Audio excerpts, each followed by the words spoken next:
Thank you, Travis. Good evening, viewers, and welcome to tonight's regional news. We begin with news from Jamaica. A British man died at a hospital in Jamaica after he was denied boarding a return flight to the United Kingdom for a blood transfusion because of a badly damaged passport. The deceased is 41-year-old Chas Carl Powell.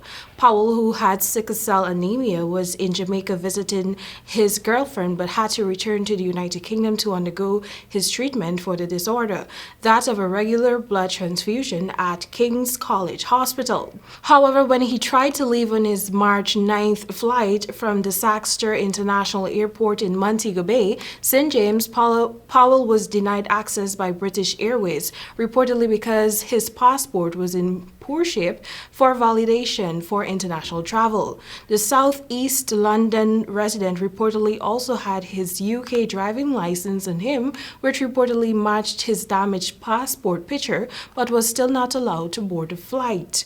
Powell then applied for emergency travel documents at the British consulate. However, he took ill during that period.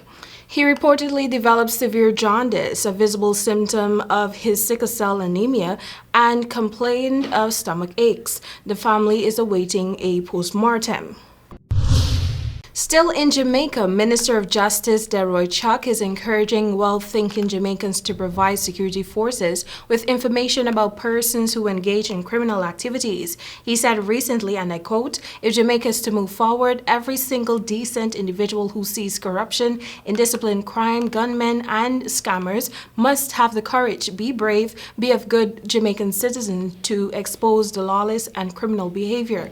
If we have the courage to inform and expose criminals, then Jamaica can return to decency." He was addressing the ministry's Alternative Dispute Resolution Services public education campaign session at the Manning Schools in Savannah, Lamar, Westmoreland on Friday.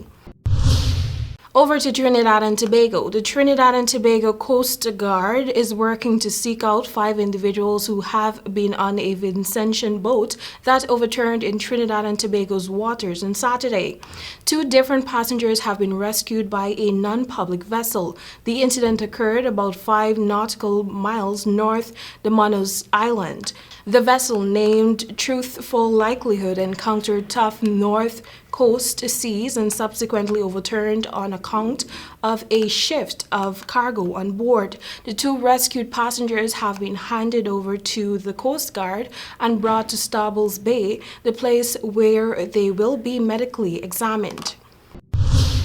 Now for some updates on the Russia and Ukraine dispute. Russia faced a fresh wave of condemnation on Monday after evidence emerged of what appeared to be deliberate killings of civilians in Ukraine. Some Western leaders called for further sanctions in response, even as Moscow continued to press its offensive in the country's east.